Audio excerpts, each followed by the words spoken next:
అంటే ఫిష్ వెంకట్ అన్న ఓన్లీ వాళ్ళ ఫ్యామిలీ కాదన్న. ఫిష్ వెంకట్ అన్న అందరి దిల్లు ఇట్లా గుంజుకున్నాడు.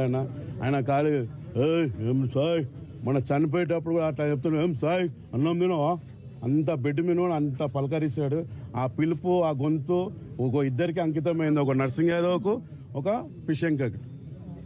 అలానే మేము ఫిష్ వెంకట్ అన్న వారం ముందు నుంచి ఒక సంస్థ, పెద్ద సంస్థ మచిలీపట్నంలో ఒక ఈవెంట్ చేద్దామని ప్లాన్లో ఉండే.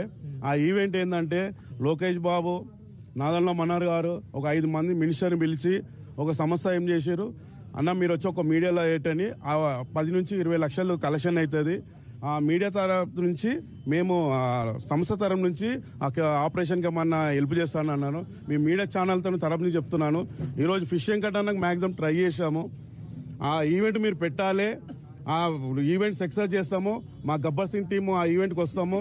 ఏదైనా పెద్ద హీరోలు కాల్ముకైనా ఆ ఈవెంట్ చేస్తాము. వాళ్ళ ఫ్యామిలీకి మీరు అండగా ఉండి ఆ ఈవెంట్ చేయాలని నేను మనస్ఫూర్తిగా కోరుతున్నాను.